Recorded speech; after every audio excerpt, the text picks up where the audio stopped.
Olá, está a começar o programa Inspirações e o nosso convidado de hoje é o Mia Couto, pseudônimo de Antônio Emílio Leite Couto, escritor e biólogo moçambicano. Dentre muitos prêmios literários está o Prêmio Neustadt, mencionei bem, né? Correto. Tido como Nobel americano.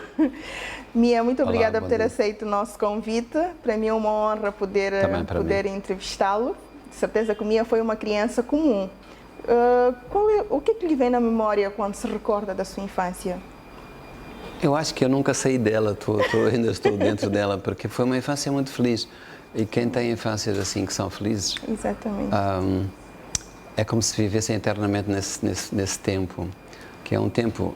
O que é a infância para mim? Não é um tempo cronológico, quer dizer, não é medido pelo facto de termos uma certa idade, mas é porque o mundo continuamente nos espanta, ficamos surpresos, digamos, estamos disponíveis para ficarmos espantados. Com certeza. E isso eu ainda continuo, mas eu tive uma infância numa cidade que naquela altura era pequena, agora já não é, a cidade da Beira, sim. E eu estou muito grato a essa cidade. Agora estou a escrever um livro, um outro romance, que é sobre essa minha cidade. É uma espécie de declaração de amor. Já estamos ansiosos para ver. Muito obrigado. Mais um pouco sobre a sua infância. O que gostava de fazer quando era criança? Era só escrever ou gostava de jogar a bola? Eu não sei porque é que me escolhiam como jogador da equipe do meu bairro, porque eu era péssimo. Eu tinha um alcunha chamado Kiwa. Kiwa quer dizer o fintar. Sim, sim.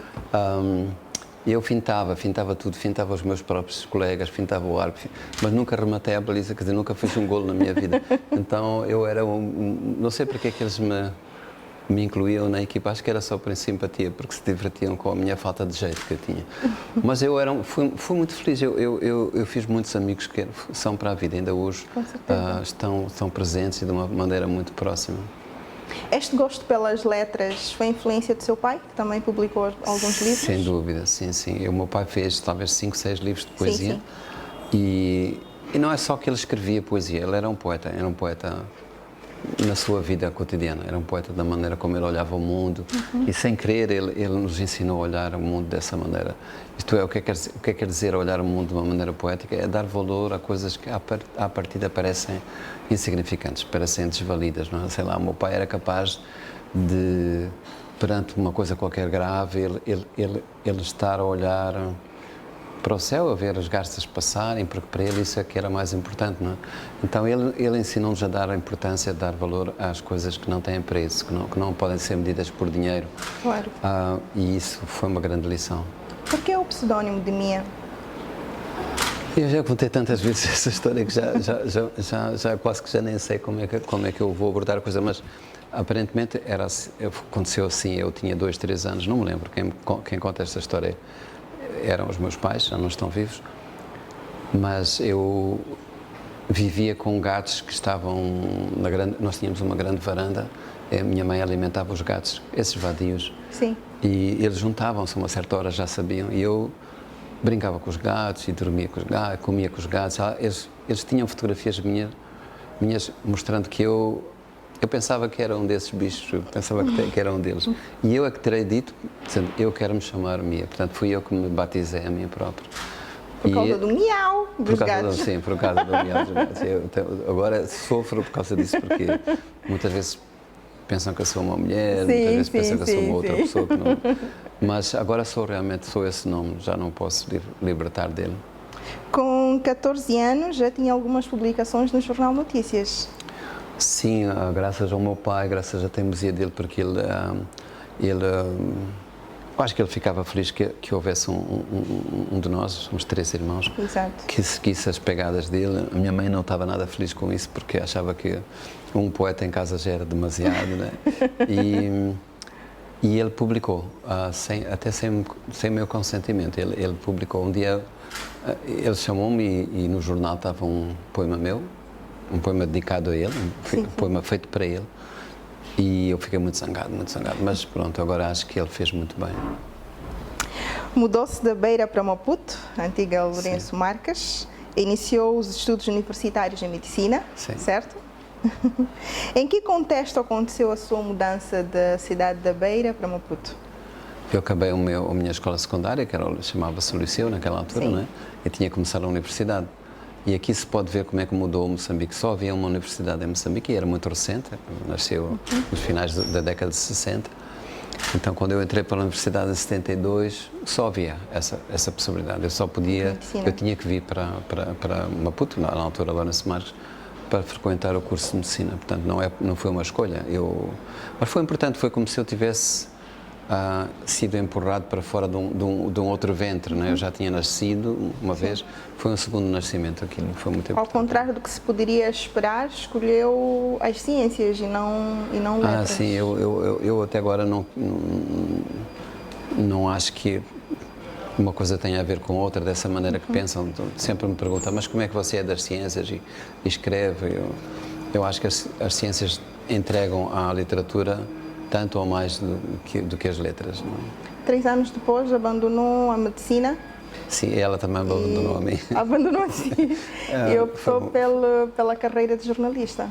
Não optei, eu fui levado a isso, porque eu nessa altura era membro da Frente de Libertação de Moçambique, e você recorda-se, não, você é muito jovem. Não sou. Sim, mas nasceu depois da independência, com certeza, não? Nasci, sim, depois da independência, em 87. Então, ok, está bem. Então, nessa altura havia uma grande falta de quadros e assim, portanto, eu, como era membro da Frente de Libertação de Moçambique, disseram para eu interromper os estudos. Exato. E fazer coisas para o país. E pronto, eu fiz com toda a boa vontade, com a grande crença que eu estava fazendo uma coisa acertada, e fiz, acho que sim. E pronto, era para ser por um ano. Como muitos meus colegas nessa altura, e depois houve a geração do 8 de março também, que abnegadamente se entregaram e foram dar aulas, etc. Interromperam a sua formação para dar aos outros aqueles que eles já tinham beneficiado. Então foi isso. Eu era para ficar um ano fora da universidade e fiquei 12 anos. Depois de 12 anos decidi, bom, agora é a altura de regressar, e já não voltei para a medicina, voltei para a biologia. Biologia. Sim. Reis de Orvalho, seu primeiro livro de poesias. Como é que surgiu este projeto? É uma coisa que eu às vezes gosto de falar aos mais jovens, porque os mais jovens têm pressa, né? Sempre têm. E acham que naquele tempo era mais fácil. Exato. E acham que se calhar eu, por ser privilegiado, eu cheguei lá e pus o meu livro e no dia seguinte o livro saiu. Não foi assim. Eu fiquei há anos. Portanto, acabei esse livro talvez em 81, depois fiquei até 85 à espera que o livro saísse, né? E estávamos depois no período da Guerra Civil, não havia papel, não havia tipografias, era tudo muito... Saía um livro em cada 4, 5 meses, não é? E, portanto, tive que ficar à espera. Fez-me bem ficar à espera, aprender a esperar, e o livro até fui refazendo o livro, fui revendo com... E a minha ideia era uma coisa que naquela altura era um período revolucionário e não se podia dizer e falar do amor lírico, o amor romântico por um homem por uma mulher, ou um homem por uma árvore, ou qualquer coisa que fosse. Havia o eu coletivo, dizia nós, e era sempre em função dos grandes interesses da Revolução. E eu quis mostrar que esse amor que se podia ter, no meu caso, por uma mulher, era absolutamente tão vital como qualquer outra coisa, como as grandes urgências do socialismo. O livro tinha essa intenção também quando foi publicado. Não era só escrever uma poesia, era escrever poesia para dizer isto, não é? Exatamente. De jornalista para biólogo. Sim. É um salto. É um salto mortal. Eu quando fui jornalista tive uma percepção que eu precisava de tempo. Porque no jornalismo, nesse que eu fazia, que é o jornalismo do jornal cotidiano, sim, temos de estar em cima do acontecimento, não é? Exatamente. E passado dias o acontecimento já está velho, não é? Já apodreceu, já ninguém quer saber mais. E eu apetecia-me ter uma outra relação com as coisas, com as pessoas, ter mais tempo. Sei lá, por exemplo, imagina, um jornalista é mandado agora, sei lá, para a Coreia do Norte. E é suposto ele dizer a verdade sobre a Coreia do Norte. Mas quem é que pode, num prazo de uma semana, ou às vezes menos que isso, você tem que chegar lá A Vanessa é mandada para um sítio, não pode dizer assim, olha, eu preciso de tempo para perceber. O seu chefe de redação, o seu diretor vai dizer, não tem tempo nenhum. É tudo pago, o hotel e isso, você tem que rapidamente dizer qualquer coisa. Então o que é que acontece é que a Vanessa vai ler o que está por ali, vai ler o que é superficial e vai, se for da rádio, vai dizer uma coisa aos seus ouvintes ou telespectadores, se for da televisão, e diz, estou aqui, Vanessa, vou-vos explicar o que é a Coreia do Norte. Você não pode chegar a dizer assim, olha, telespectadores, eu não entendi nada, preciso mais. Não pode. Claro. E eu queria ter tempo para entender. Não, eu gostaria de poder dizer como jornalista que não entendi. Mas os jornalistas são forçados a essa mentira, a pequena mentira, quer dizer, chegar lá e dizer, eu já entendi tudo, já posso falar em nome da verdade, não é? Pois. Mia, vamos continuar a nossa conversa, mas antes vamos a um curtíssimo intervalo e voltamos logo de seguida. Não saia desse lado. Até já.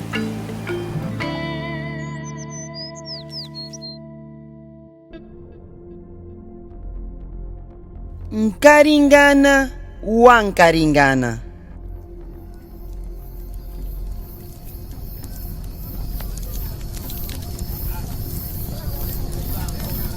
Este é o jeito de contar a nossa história.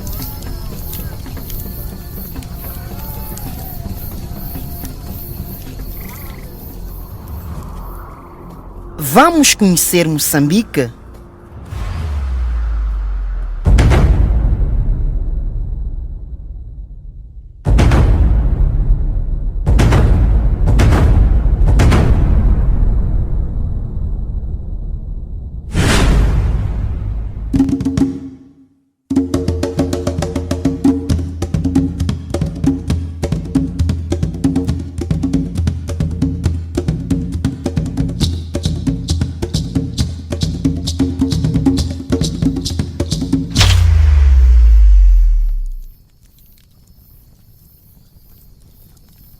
Iremos dar início ao pré-lançamento da plataforma de promoção da cultura, turismo, potencialidades de negócios e biodiversidade Moçambique às 4 rodas.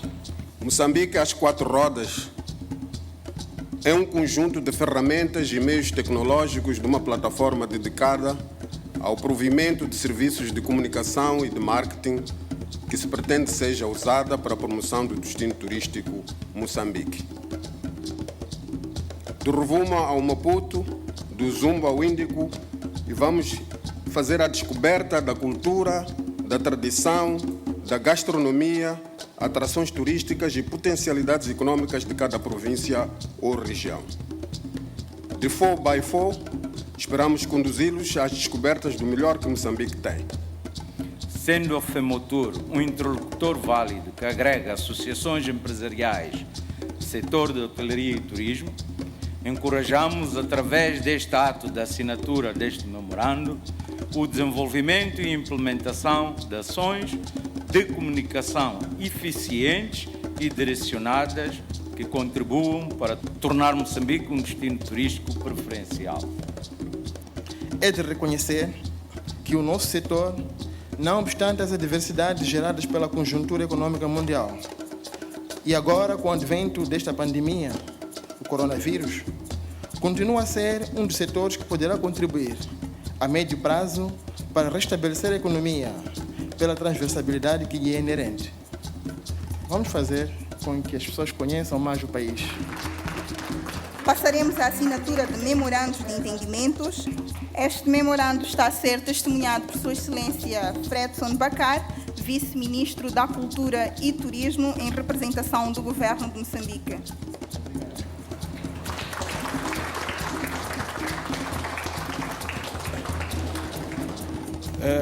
Moçambique às 4 rodas apresenta-se como uma plataforma capaz de promover os 5 destinos prioritários eleitos para o desenvolvimento acelerado da economia de Moçambique, nomeadamente Maputo, Vilanculos, Gorongosa, Niassa e Quirimbas, o que tem sido, até o momento, uma grande dor de cabeça promover estes 5 destinos. Acreditamos que com esta parceria, boa parte deste trabalho estará em boas mãos. Orgulha-nos a escolha da televisão de Moçambique para canal oficial do Moçambique às quatro rodas, pelo que garantimos, desde já, o nosso total engajamento na difusão deste programa nos nossos dois canais, a TVM e a TVM Internacional. Gostaríamos de reconhecer e agradecer a todos que se empenharam e têm se empenhado na materialização dos programas do Governo, particularmente na realização das ações que concorrem para o desenvolvimento do turismo. A todos os intervenientes, diretos e indiretos, neste Moçambique às quatro rodas,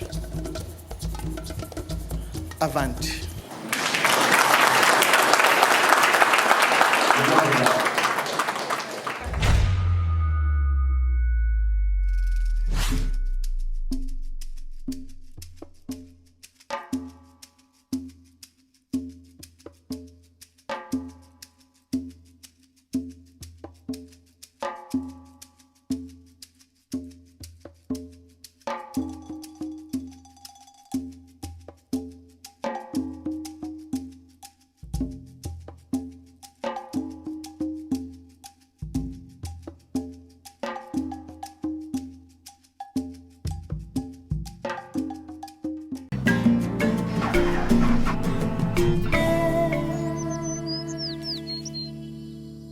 E estamos de volta ao nosso programa. Este é o programa Inspirações, o seu programa de eleição.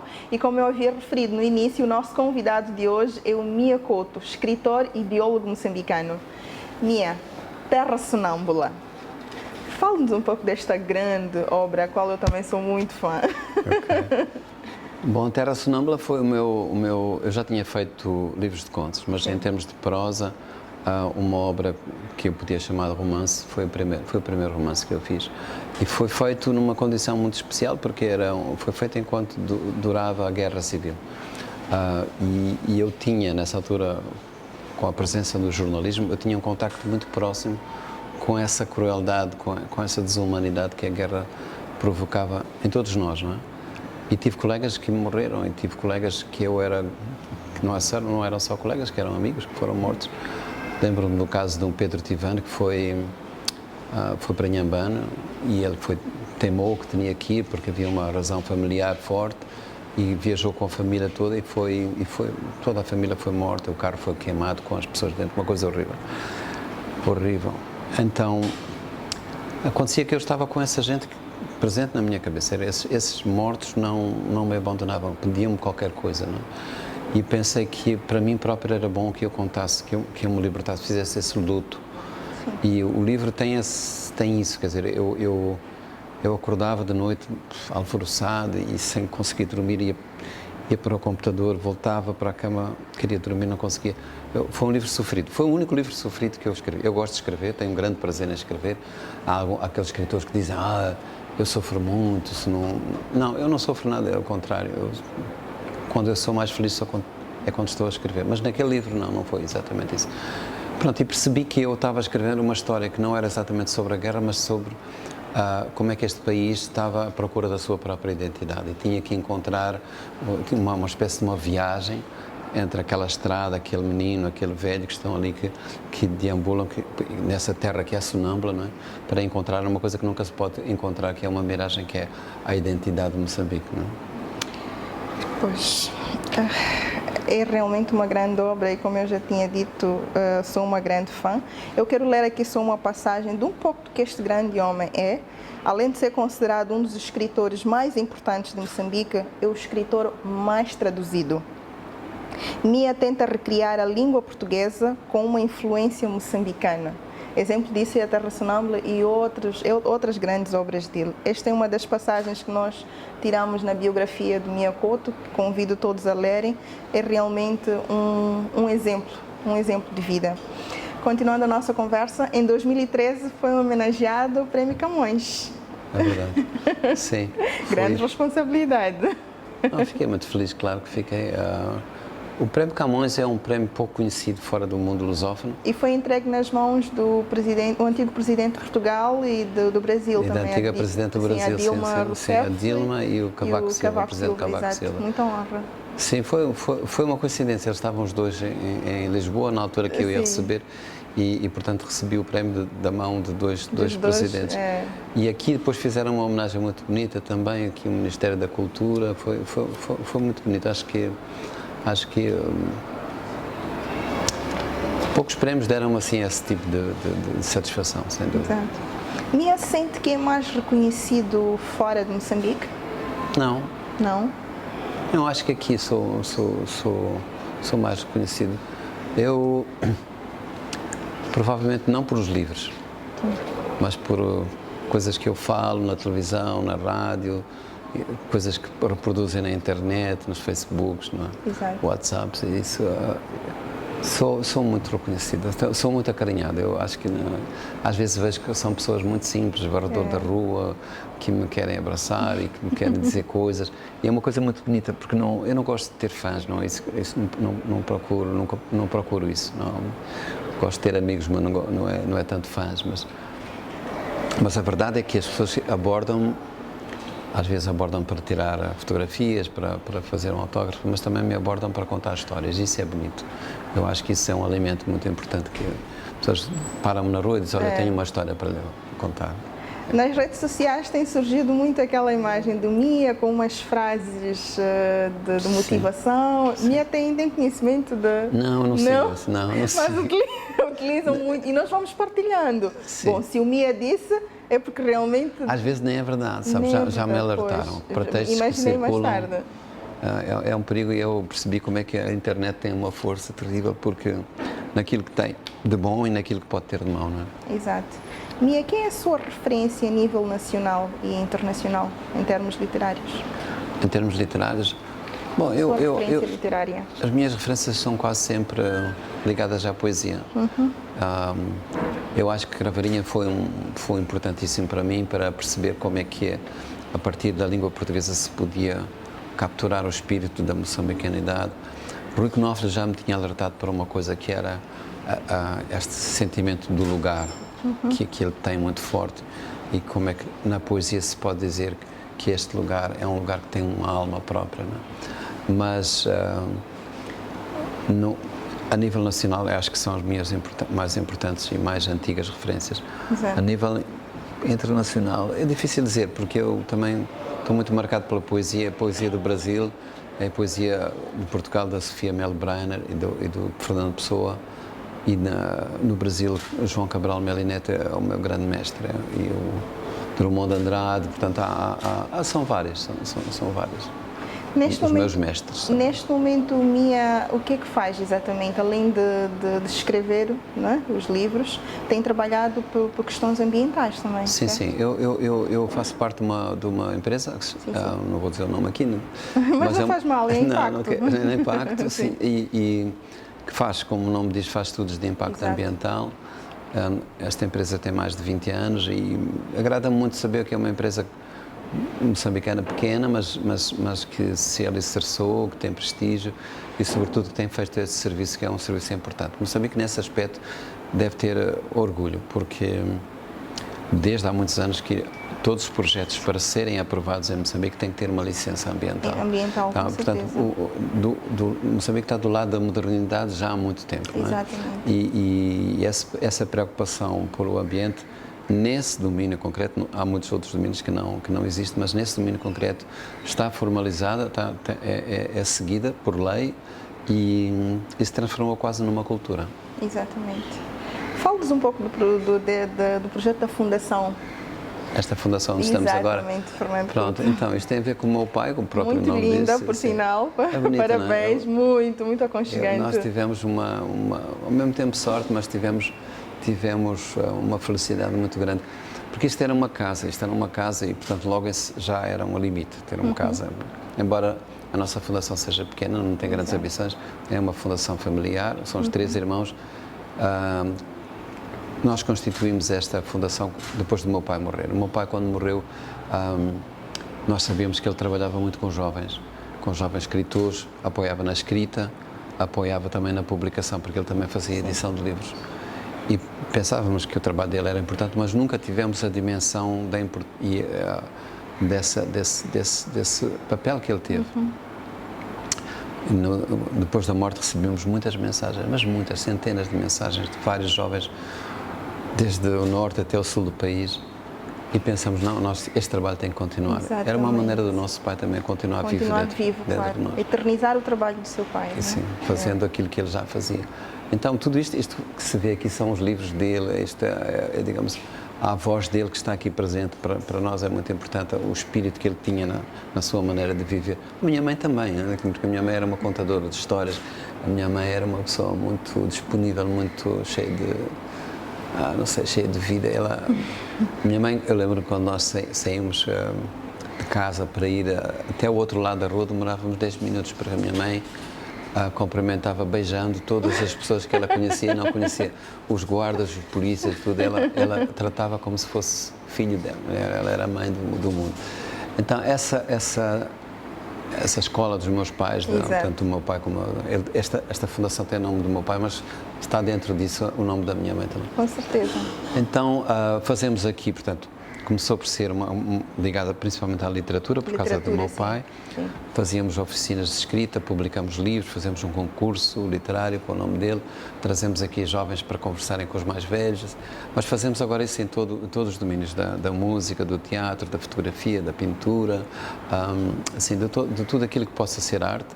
Então, aqui a ideia é que cada pessoa que vem aqui faz uma exposição, por exemplo, ou vem fazer um recital de música ou de poesia, tem que estar disponível para depois conversar com os mais jovens. Portanto, e contar a sua história, contar as histórias de maneira que os mais jovens percebam que eu também posso ser essa pessoa, que há um caminho que não é tão difícil assim. É difícil sempre, sim.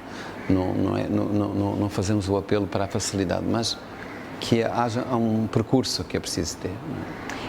O Mia há pouco falou-nos um pouco sobre, mas antes visitem a Fundação Fernando Couto, realmente é muito bonita e tem todas essas qualidades que o Mia acabou de referir. Voltando para a questão do impacto ambiental, qual é a percepção que o Mia tem? Sei que o nosso país tem esta componente, que sei que Moçambique, neste caso, tem esta componente de modernismo em termos com esta preocupação toda ambiental, mas acha que, como cidadãos, nós estamos a cumprir realmente com... Muito pouco. Muito pouco. Essa é a parte legal, digamos, é a parte formal, mas há todo um trabalho imenso. Eu só acredito nas coisas quando elas são cultura. Exato. Você aqui não... sei lá, se você for para a Suíça, sim, e se for para a Suécia, as pessoas não atiram um papel para o chão, não é porque a lei diga, mas porque já está dentro, está assumido. É cultural. É cultural. Exato. Eu acho que aqui as coisas têm que ser ao nível cultural. Isto é, tem que começar uma coisa da escola, que se perceba que o meio ambiente é a nossa própria casa, a natureza é alguma coisa que a gente tem que viver junto, porque somos parte dela, não é? E então acho que isso é um combate que ainda vai demorar um tempo. E estou preocupado com algumas maneira como se chama, como é que se classificam questões ambientais. Os ambientalistas ocupam-se do fumo e da poluição e da sujidade nas estradas, não sei. Os ambientalistas devem se preocupar com assuntos que é, por exemplo, a água, a disponibilidade da água, o problema dos solos, o problema da agricultura, tipos de agricultura, tipos de desenvolvimento. Isto é, o ambiente é tudo, é profundamente político, está ligado com tudo. Não é? Interessante. Além desta componente da escola, não é? Sim. E que tem que se começar a ensinar desde criança, que eu concordo perfeitamente que nas escolas deve haver esse reforço, não é? Até se calhar como uma das cadeiras, uma das disciplinas, né? Desde pequeninos. Mas acha que em termos de regulamentos, em termos de práticas, enfim, ao seu todo, o que acha que devia ser feito ainda mais para reforçar esta componente da questão ambiental? Tanta coisa, mas primeiro, uma coisa que é importante é perceber que a miséria é um problema ambiental. Se quer lutar pelo equilíbrio da natureza, etc., a miséria tem que ser resolvida, porque é por razões de miséria que as pessoas têm que assaltar a floresta, têm que assaltar, imagina, há famílias que têm que pescar com rede mosquiteira, porque com rede mosquiteira sabem que é proibido, mas se não tiverem não têm alternativa. fazem isso não é porque não sabem, fazem isso porque têm que sobreviver e não têm outras hipóteses. Não é? Por outro lado, também é preciso criar, isso parece uma coisa contraditória, mas as duas coisas têm que acontecer, é preciso criar o respeito pela lei, um respeito que faça cumprir a lei. Isto é, você vê aqui, eu estou a olhar, que estão passando carros atrás de nós, um carro que hoje não para no sinal vermelho, não acontece nada, é impunidade absoluta. Portanto, nós não podemos apelar para que as pessoas tenham bons comportamentos se não houver depois alguém que faça aplicar uma lei. Eu não digo só uma lei do ponto de vista daquilo que está formalmente estabelecido num papel, mas aquilo que é obrigatório para que a gente possa conviver de uma maneira correta. Não é? Correto. Sei lá, nós reconstruímos uma escola na Beira, na cidade da Beira. Eu e os meus 2 irmãos frequentamos uma escola. Quando fomos lá, encontramos essa escola num estado tão degradado, dissemos, temos que fazer qualquer coisa. E agora, quando foi o ciclone, reconstruímos a escola. Está bonita, está muito bonita. Ficamos muito contentes com isso. Com o resultado. Com o resultado. Exato. Mas quando depois temos as pessoas a dizer, agora não há valores, não sei o quê. Quando olhamos no muro atrás da escola, estão instaladas barracas a vender essas bebidas alcoólicas, tentações.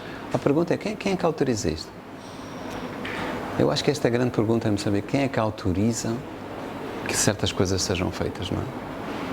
Concordo. A gente fala sempre sobre grandes assuntos. Quem é que autorizou a dívida oculta?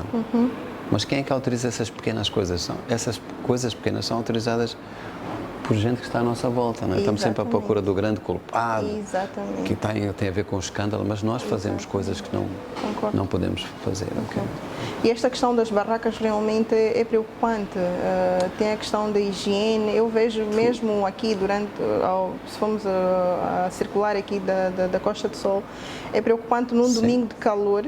É álcool, é vidro no chão, é pessoas a urinarem de qualquer maneira, com as crianças ali mesmo. Sim. É um ambiente extremamente pesado e muito triste, porque temos uma costa muito bonita e eu acho que podia-se fazer mais, realmente. Acho que aqui tem que haver uma educação, mas a educação tem sempre um prémio e um castigo, não é? Não se faz educação de outra maneira. E aqui o castigo é dado de uma maneira muito estranha para mim, porque, por exemplo, sei lá, eu posso ser castigado 2 vezes no mesmo dia porque o documento que eu tenho não está bem, tem uma fotografia que não está boa ou qualquer coisa que o polícia de trânsito embirre, mas posso fazer a manobra mais perigosa do mundo e é por isso que os grandes acidentes acontecem. Moçambique é um dos países do mundo que tem maior mortalidade de estradas. Exato. Porquê? Porque não se faz a correção daquilo que é a condução perigosa, que é essa que devia ser controlada. E por falar em condução perigosa, hoje eu tive uma situação extremamente triste. A caminho passava uma ambulância e as pessoas não davam espaço para aquela ambulância passar. Foi uma sensação horrível. Exato. Isso não vai mudar enquanto nas escolas, desde o princípio, não haja uma cadeira que ensine isso, que é o civismo, que é o comportamento, digamos, correto das pessoas. Concordo. Pouco se sabe sobre a sua família, Mia. Os seus filhos seguiram as suas pegadas? 2, sim. 2 são biólogos. Do ponto de vista profissional, cada um é uma pessoa. São 3 e uma é uma mais nova, está ligada mais à arte, faz teatro, dá aqui uma ajuda na fundação. Não gosto muito de falar da minha família, mas gosto muito dela. Quanto mais gosto dela, menos gosto de falar sobre ela. Preserva. Porque é a minha família. É o meu lugar íntimo. Exato, concordo. Não quero. Mia, vamos continuar a nossa conversa, mas antes vamos a um curtíssimo intervalo e voltamos logo de seguida. Não saia desse lado. Até já.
E estamos de volta ao nosso programa e, como eu havia referido, o nosso convidado de hoje é o Mia Couto, escritor e biólogo moçambicano.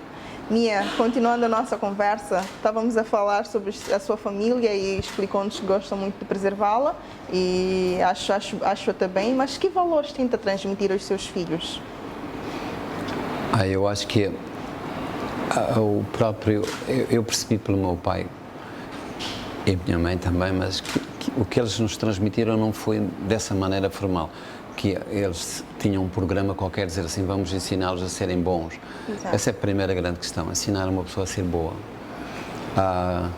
Eu preferia que me dissessem que eu sou um mau escritor a dizerem que eu sou uma má pessoa, ou que sou um mau pai, ou que sou um mau marido. É aí que eu não posso falhar, não é? E, portanto, esta escolha que se faz do que é essencial numa vida, na vida das pessoas, eu acho que faz-se de uma maneira inconsciente quase. Portanto, os meus pais nunca falaram sobre isso como se fosse uma insistência que eles tinham ali, um programa.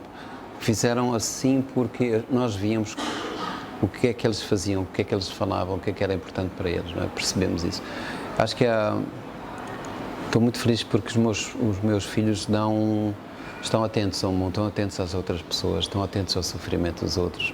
Não serão pessoas felizes se viverem num mundo que não é feliz. Então, e acho que isso é a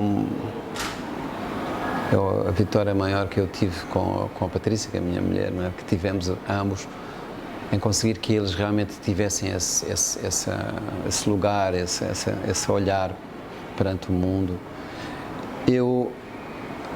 Eu nasci no tempo colonial e eu era filho de uma família privilegiada. Bastava ser de raça branca, pronto, já era, porque era uma sociedade que estava arrumada de acordo com as raças, não é? E, portanto, eu podia ter muito bem dito, olha, estou bem, mas eu não era capaz de olhar para aquele mundo e ficar indiferente. Isto é, o sofrimento das pessoas que eram pessoas que não viviam no meu bairro, porque a Beira, apesar de tudo, estava arrumada do ponto de vista racial. Sim. Mas eram pessoas que eram pessoas tão pessoas como eu. E, portanto, esse racismo que era muito claro naquela altura me fez perceber que não havia os outros. Esses que eram pisados, esses que eram excluídos, eu também era uma parte dessas pessoas. Portanto, e isso é o que eu quero que os meus filhos percebam, é que eles podem ser ainda hoje, assim, habitarem um lugar privilegiado, que é este que a gente está aqui, por exemplo, na cidade. Esta cidade ainda é muito estratificada, tem uma hierarquia bem clara, mas eles nunca podem deixar de esquecer que ali a 3 km, 4 km vivem pessoas que não vivem como eles, ok? E que não têm um livro, e que se calhar não têm torneira para abrir e para sair água como eles pensam. Acho que isso é que é o fundamental que eu quis passar e acho que passei nesse texto. Sim. Conseguiu. Acho que sim. E fica feliz em saber que todos os seus filhos seguiram, são biólogos? Sim, fico de alguma maneira. E a terceira, que não é bióloga, mas é artista, ela foi herdar a outra minha parte, não é? Portanto, digamos, sempre achei que eles deviam ter mais que um território. Eu não sou só biólogo, não sou só escritor, eu acho que ainda sou jornalista, trabalhei com teatro, dei aulas e distribuí-me em muitas áreas, porque acho cada um de nós precisa ter essas janelas várias abertas. É como uma casa, para ser iluminada, tem que ter muitas janelas. E eu quero ter essa ligação com o mundo, com as pessoas, com diferentes pessoas. Gosto de trabalhar em equipe. A escrita é muito solitária, né? A gente está ali fechado, ninguém nos pode incomodar, não podemos ouvir barulho. Na fase da criação, não é outra fase da oficina que a gente está a corrigir o texto, bom, pode ser feito em qualquer sítio, mas nessa fase da criação é preciso muita solidão. E eu quero compensar isto porque eu gosto muito de trabalhar com gente, gosto de pessoas, então o trabalho na minha empresa, em que todos os dias até há 2 anos eu trabalhava o tempo inteiro, portanto eu começava de manhã, como qualquer pessoa que trabalha, né? E saía às 4h30, 5 horas do serviço, e depois à noite aqui a ser escritor. E fiz isso durante muito tempo. Muito tempo, publiquei talvez 30 livros assim. Okay. E agora que preciso mais tempo para mim, trabalho de manhã, muitas vezes trabalho à tarde, mas o meu horário é esse. Trabalho de manhã, à tarde eu escrevo, ou estou aqui na fundação, ou estou fazendo outras coisas. Quantas obras o MIA tem publicadas? Eu acho, porque já não sei se tenho a conta bem presente, mas talvez umas 35, 36... 36 obras? Sim. Entre géneros diferentes, poesia, conto, infantil, romance. E ainda vai lançar mais um, contou-nos no princípio. Eu estou a escrever um que deve acabar agora em fevereiro. A cidade da Beira. É sobre a minha cidade. Eu fui lá 2 vezes. Eu ia para a Beira quando aconteceu este ciclone. E aquilo foi uma coisa terrível. Não só terrível por aquilo que foi aquele desastre, não é? Mas também porque eu pensei, a primeira... Portanto, eu tinha a viagem marcada e tudo, depois aconteceu isso e fui, já que eu tinha o bilhete, fui parar à Ilha de Moçambique. Fiquei na Ilha de Moçambique à espera de poder voltar à Beira. Exato. E quando fui e vi a Beira naquele estado, eu pensei, bom, eu estava a fazer um livro de regresso à minha cidade, mas a minha cidade já não existe, não é?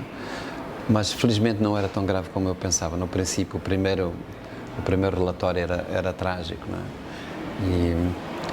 Mas pronto, foi importante eu também perceber que os nossos lugares são frágeis. A gente pensa que, bom, eu sou de uma cidade, uma cidade não acaba, não é? Mas podem acabar. As cidades nascem e morrem, não é? Então, eu de repente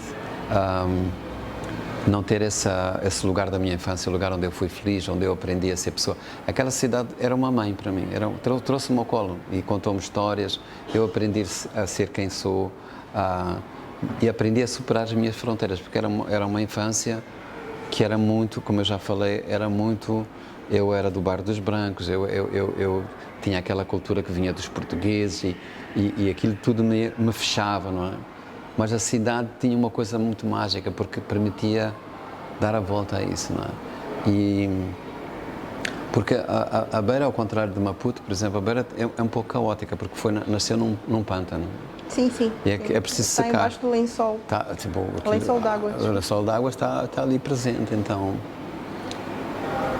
o que acontece é que não foi possível fazer aquilo que a colonização queria, que era fazer bairros para brancos, depois bairros para mulatos, depois bairros para os chineses, depois à volta, já mais longe, os bairros africanos. Aquilo sempre foi um bocadinho misturado. Então, eu sempre primeiro vivi num bairro de Chipangara, não sei se conhece a Beira? Bairro? Chipangara. Chipangara não. Não conhece a Beira, então? Conheço a Beira, mas o então não conhece a Beira, se não conhece Chipangara. Não? É o centro, é onde se respira a cidade. E então, depois mudei para um outro bairro, mas mesmo ali ao lado também já havia uma Corungo, o Chatazina. Portanto, nunca vivi que não fosse do outro lado da rua houvesse aquilo que se chama os outros, não é? Exato.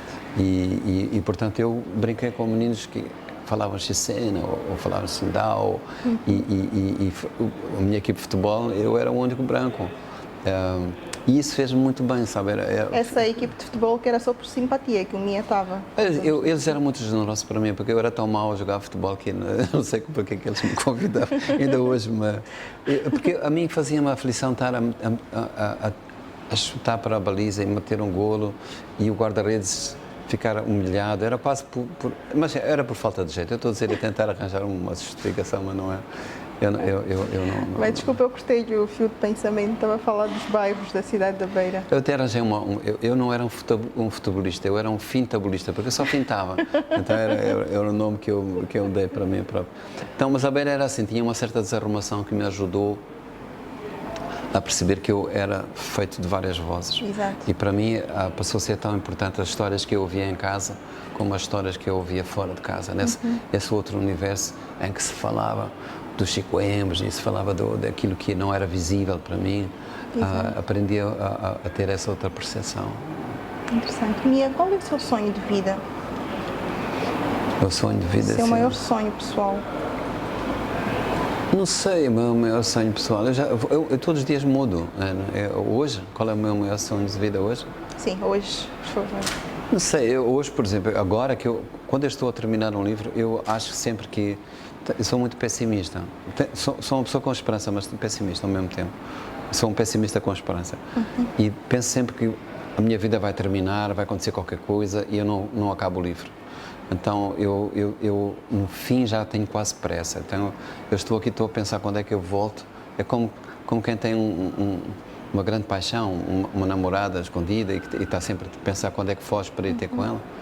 A minha namorada escondida é esse meu livro que está aí à minha espera e que eu tenho que ir lá para terminar. E porque quando escrevemos um livro, o livro escreve-nos a nós próprios. Quer dizer, não somos nós que fazemos uma obra, essa obra faz-nos a nós próprios, não é? Então eu acho que eu fui muito feito por isso, pelos personagens que eu criei, que inventei.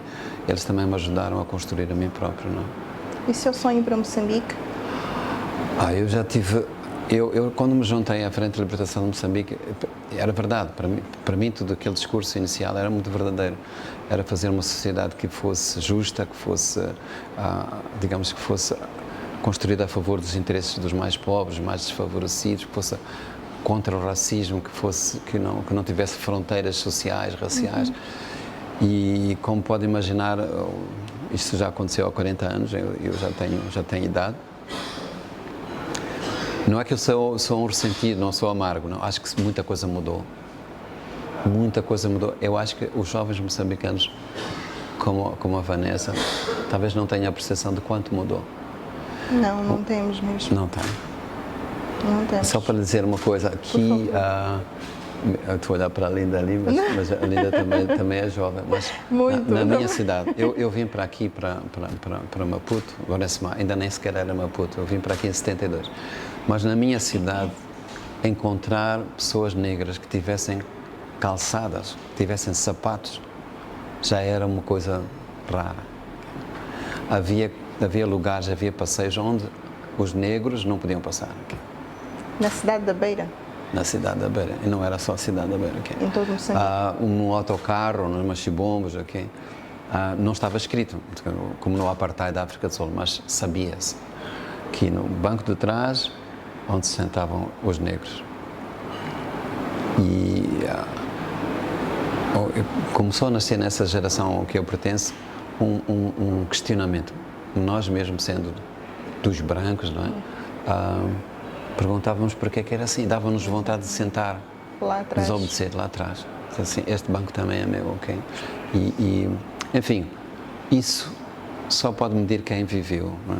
E é muito difícil dizer a um jovem, todos que estão aqui nesta sala são jovens, não viveram isso, mas é muito difícil dizer como é que isso mudou, okay? Porque dá a impressão que estamos a ir buscar coisas do passado, grandes vitórias para justificar o presente.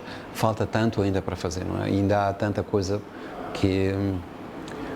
Mas o meu sonho para voltar a Moçambique, eu acho que é preciso ter um sonho que começa pela paz, realmente a paz que não é só a ausência da guerra, mas é uma paz efetiva que se torna cultura, isto é, eu acho que o Presidente ontem disse uma coisa que é... Na investidura?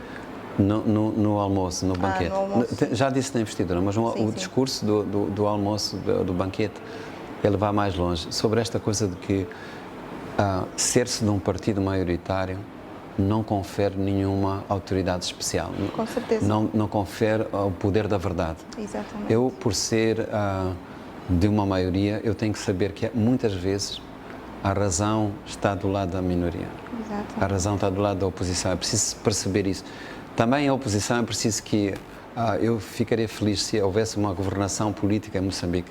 É uma ingenuidade minha, porque não há em nenhum lado do mundo, mas que eu pudesse, se eu fosse deputado, se fosse membro de um partido, já não sou, nunca mais serei membro de nenhum partido, mas que eu pudesse votar porque sei que é verdade, porque sei que tem razão aquela proposta. E mesmo olhando para o lado e vendo que todos os meus camaradas do meu partido estão a votar por uma disciplina partidária, eu vou votar por mim próprio, ok? Quando chegarmos a esse ponto, eu acho que temos realmente a tal cultura democrática que dizemos que é iria onde queremos chegar, não é? Acho que falta muito esse respeito, mas a mim aflige muito como é que, por exemplo, a condição da mulher em Moçambique ainda é uma condição que não é de inteira liberdade. Tenho amigos que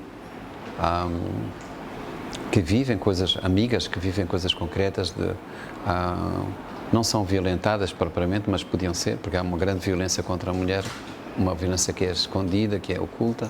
Psicológica. E psicológica, é verbal. E, além disso, a maneira como um jovem faz um filho a uma jovem e depois abandona sem nenhum problema. E às vezes não são famílias pobres, às vezes não são famílias a quem falta educação, mas falta esta cultura de assumir que estas coisas são feitas. Assumir a responsabilidade. A responsabilidade. Achar que a mulher, se aconteceu, a mulher é culpada de alguma coisa, não é? A maneira como, por exemplo, as viúvas são violentadas do ponto de vista daquilo que são a sua propriedade, a sua intimidade. Morre o homem, uma viúva deixa de ter qualquer... A família do homem assalta a casa. Sim, isso são coisas que a gente diz, são as nossas tradições. Mentira. Não é. Não são nossas tradições, são maneiras de... Quem diz que isso é uma tradição está a justificar, e são homens, com certeza, que dizem isso. Exatamente, concordo. Falta de uma muito. forma resumida, o seu sonho para Moçambique? Acho que o meu sonho é que todos pudessem sonhar sem nenhuma pressão, livremente, e que eu pudesse olhar o outro como alguém que tem uma história que vale a pena conhecer. Eu acho que o que é horrível no racismo, para mim, eu volto à questão racial. Sim. O que é horrível no racismo é que o racismo, de todos os lados, do negro para o branco, do branco para o negro, do mestiço para o chinês, em todas as direções, é que a gente pensa que conhece o outro porque ele é chinês ou porque ele é indiano. A gente diz, eu já sei como é que são os indianos. Isto é uma crueldade, porque cada pessoa é uma pessoa. Exato. E só se conhece uma pessoa se souber a sua história. Eu olho para si e não posso dizer que já sei quem é. É uma mulher, tem esta cor da pele, tem esta idade. De onde é que você é? Vanessa, de onde é que é? Eu sou da Zambésia, Clima. As pessoas dizem, já sei como é que são os zambesianos. Os zambesianos já conheço. E você fica dentro de uma gaveta, você fica dentro de um estereótipo e já nem tenho vontade de a conhecer, porque não? Ora, eu não a conheço nunca se não conhecer a sua história, se não tiver esse contacto consigo para conhecer a sua história. Portanto, quando eu uma vez escrevi um livro que eu chamei o título Cada Homem é uma Raça, para dizer que cada pessoa tem a sua própria raça. Eu sou da raça do Miyakoto, mais nada, não sou mais nenhum. Quando eu digo raça, digo etnia ou religião, tanto faz. A gente diz, os muçulmanos já sabemos como é que são. E os muçulmanos são perigosos. É horrível dizer isto, não? Não é verdade. Então, acho que o meu sonho é que eu acho que Moçambique, nesse aspecto, tem uma grande vantagem sobre outros. É uma sociedade mais aberta. Se você for daqui para o Afeganistão ou para o Omã, é muito mais difícil. Moçambique é diversificado. E as pessoas gostam de viajar para os outros, gostam de conhecer outros, de receber outros. Acho que temos uma grande vantagem nesse aspecto. Com certeza. Devemos ter orgulho nisso. E temos. Com certeza. O que lhe inspira, Mia? Então, inspira-me essa viagem que é o conhecer os outros. Inspira-me a sair de mim próprio e não ter medo disso, não ter medo de perder o meu chão, de perder as minhas certezas, de não quero ficar amarrado àquela coisa, esta é a minha personalidade, eu sou assim, eu digo, eu não sei como é que eu sou, não tenho medo dessa ignorância e, portanto, eu sou feito pelo contacto com os outros, sou feito na relação que tenho com os outros, não é? Quem lhe inspira? Não sei, todos aqueles que eu amo me inspiram, mas aqui vocês não vão, filmam depois, mas o meu pai e a minha mãe são realmente tive uma grande felicidade, porque os dois, de uma maneira muito complementar, eles eram completamente distintos, completamente diferentes, mas os dois estão vivos da maneira melhor que eu posso estar, porque eles continuam a estar presentes para me guiar, para me conduzir, mesmo sabendo que uma parte, o período final da vida deles, eles estavam muito velhos, estavam doentes. É como se eu tivesse, nessa altura, retribuído. Eu era o pai do meu pai, eu era a mãe da minha mãe, e isso fizemos os três irmãos com grande sentido de dever e de amor. Mas essa aprendizagem de amar os outros é uma dádiva. Uma dádiva, com certeza. Mia, uma mensagem para os mais jovens e não só, que olham para o Mia e inspiram-se em si. Eu acho que o que eu diria era que ser jovem não é uma condição da idade, não é uma condição biológica. Eu conheço muitos jovens que têm 17, 18 anos que são velhos porque estão acomodados, porque não querem introduzir um elemento novo na vida, não é? Então acho que este mundo precisa desses jovens, mas que tragam a juventude no sentido de quem não aceita, exato, de quem não se acomoda. A mim faz muita impressão que os jovens estejam correndo para tomar lugar numa sociedade que não é tão feliz assim, que não produz felicidade. Estão todos correndo para ter uma carreira, estão todos correndo para ter... Eu compreendo isso, mas não pode ser só isso, porque se a gente só se acomodar, o mundo não muda, não é? É preciso introduzir esse elemento de mudança. E sabemos que temos problemas terríveis do nosso planeta, a dimensão planetária, problemas climáticos, problemas de injustiça, de guerras, etc. E se houver uma juventude que pensa que a guerra, por exemplo, em Moçambique, está lá em Cabo Delgado, o que é que me vou importar? Está lá no centro de Moçambique, eu quero aqui ter o meu emprego e ninguém me chatear. Ele já está velho. O jovem que disser isso já está velho, já está morto. Ele não sabe, mas já está morto. Não pode haver alguém que se diz moçambicano e que diz... Não se importa com o sofrimento do Não me interessa o sofrimento dos outros, estão muito longe. Okay? O sofrimento dos outros está sempre próximo, está dentro de nós. Não? Com certeza. Mia, muito obrigada. Obrigado, Vanessa, foi uma boa conversa, obrigado. Para nós foi uma honra, como disse mesmo no início. E assim foi a nossa conversa com o escritor e biólogo moçambicano Mia Couto. Nós paramos por aqui e voltamos na próxima semana com mais inspirações. Até lá, continue a acompanhar as nossas páginas Facebook, Instagram e YouTube. Continuação de um ótimo dia.